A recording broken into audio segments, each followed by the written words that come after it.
All right, everyone, I am here with a video for you today for your art prompt.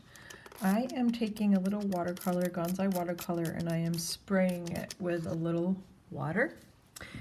And I am going to mix it up a little bit, just get it kind of juicy and good and let it sit there for a second. I wanted to share with you some ways that you can improve your mark making and your line work in your pieces with just a few tricks and tips. If you're paying attention, you can really improve your line work and your mark making. So one of the first things that you can do is play with the thickness and thinness of your pieces. And that is, you can do that a couple of different ways. I have this nice long haired brush. If I do a nice thin, delicate line, that will have a certain kind of mark. And then I can push down on my brush and create a little bit thicker kind of line. And I can even go to a bigger brush head and then really create a nice thicker line. So you can see the variation of the mark there. So thickness and thinness does matter. And these nice brushes are interesting because you can go very lightly and have a very light, delicate mark. Then you can push down a little bit more and have a little bit more of a mark, and then push down very heavy and have a nice, thick, juicy mark. All right, so now, thinness and thickness, that's something you should play with. And that also goes towards the size, the size of the area that you're painting or playing with. Another thing you can do is spacing. So spacing between the marks. So if I am making a brush stroke on the page and I have brush strokes that are very close together, then that's going to read differently and have a different effect if I then now put more space in between my brush strokes. That's going to have a whole different kind of effect. You can see already the difference, the compact being very dense and then having more space. And that can go with everything, little dashes or with dots, sort of playing with really condensed areas of marks and dots and dashes, versus if I put more space in between and then even more space in between the brush strokes. It has a different feel, more space, different kind of texture and feeling for the piece. All right, so far we're dealing with thin and versus thick. Okay, that's one way you can play with your marks. And then now spacing.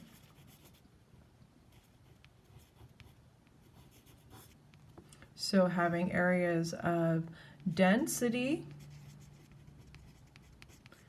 and then areas where there's more space between the dots or strokes or lines, whatever it is. Even if you're drawing or painting, these are variations that you can do to improve your mark making and your overall design.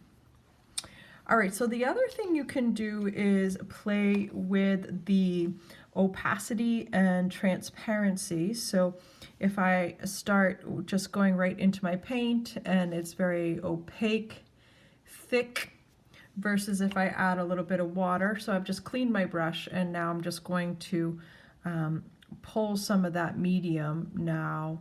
Very transparent. You can see it's very light and delicate and interesting, this variation. And I can even go back into my paint and really pick up a big goobly glop amount, really thicken the viscosity of the paint, really thicken it up, and that can have a totally different feel. So you can see the opacity versus the transparency can really make an interesting difference in your works. So opaque versus transparent. That can really change and affect the way things look. And also, those of you that have worked before in my classes, or we've been talking for a while, then we start talking about value. So dark, medium, and light. And that will help you create space, highlights and shadows in your works, and it can help you start to create form. All right, so another thing that we can play with is the layers of paint. Okay, so the layers. So if I now go into my brush, go into my paint with a little bit, I'm just going to go in with just some little light colored layers. I'm sorry, one transparent light layer, you can see. And then I can go back into my paint and go over the top of that. Now this is watercolor, so you can see some blooming happening there, but I can layer information. And then I'm going to go in and add even another layer of information here. So you see I'm going on top, on top, on top. Another way you can do that or think about that is through those lines that we were doing. So maybe I create some lines, some very delicate lines, and then I can go over top, layer right over the top. You can see some interesting stuff is happening with the watercolor medium. But that's another way. The other thing you can think about with layers is maybe you have a material, say I have this pencil here, maybe I draw something and just get some information down. I'm just creating a sort of abstract scribble right here. And maybe I can now then take my paint again. I'm going to use just a little bit, go into a more watery kind of way, and I can layer over the top of that. And that's sort of interesting. You can see through to the pencil. So layers is another way that you can improve your mark making and your overall design. Creating layers, creating layers. We are playing with watercolor today, so another thing that you can do is take a paper towel, and this one is still a little wet here, so maybe I can kind of lift up the paint, and that can create some kind of interesting mark. That will allow you to sort of create the more illusion of layers. This is still a little wet, so I can pull back some of the stuff. And now that that is kind of dry there and lighter, I can go back in and layer more information over the top of that to create more depth and space and interest into my piece. Okay, so creating layers. And with, if you're using a wet medium, it's nice to sort of paint a layer, let it dry, and then go back over it. And then some of you in the Patreon workshop today, we discussed using gum arabic to increase the viscosity and the transparency of your watercolor medium. You can see even some difference with the brushes that I used. So that really thick, brush, the bristles left some kind of mark, an interesting mark in texture, and even picked up a little bit of the brush stroke, versus this other brush that didn't really leave a lot of marks. It's just creating the line. So that's something else that you can play with in your mark making and in your overall design, is varying your brushes so that you can create different textures.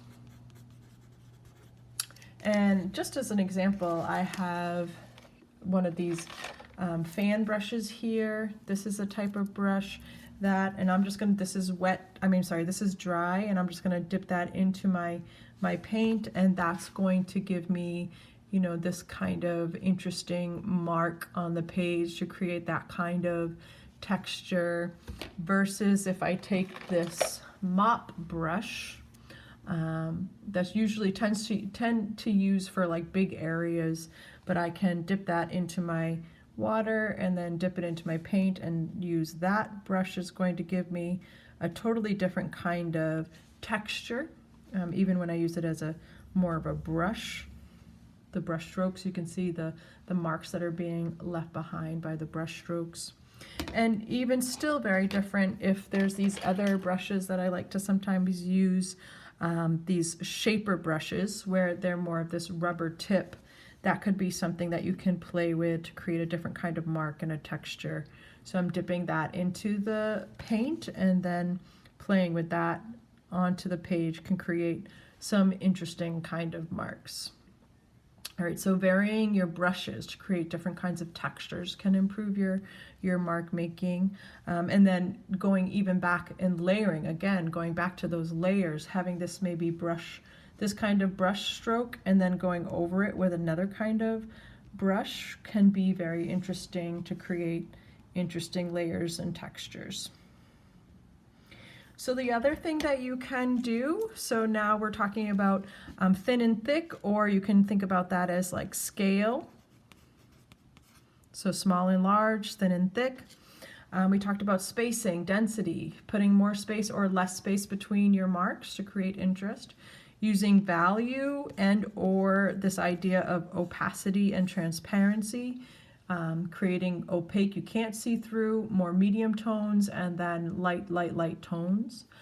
Playing with layers and letting layers of paint or brush strokes or marks dry and then going over it. Making sure you're varying your brushes to create different kinds of textures.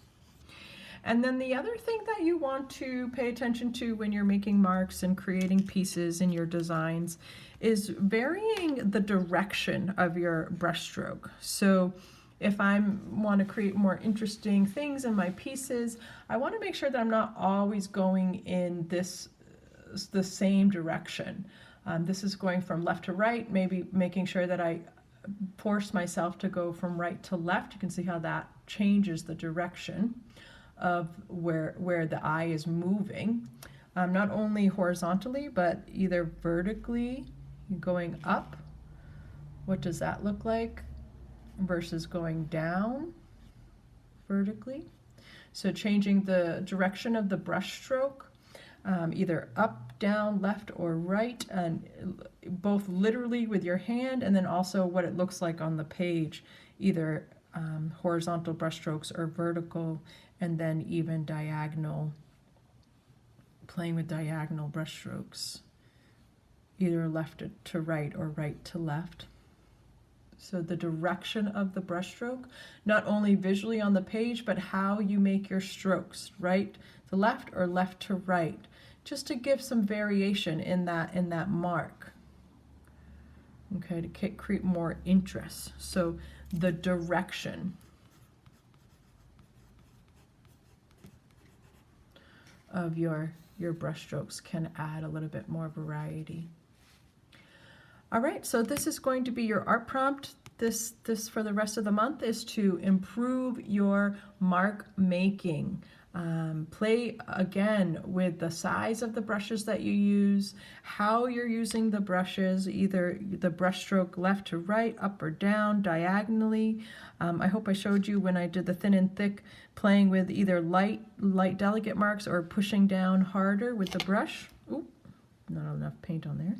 So light, and then pushing down harder on the brush. That can give some variety in that brush stroke or that mark, just the weight, either putting lots of pressure or less pressure. All right, see y'all soon. Bye.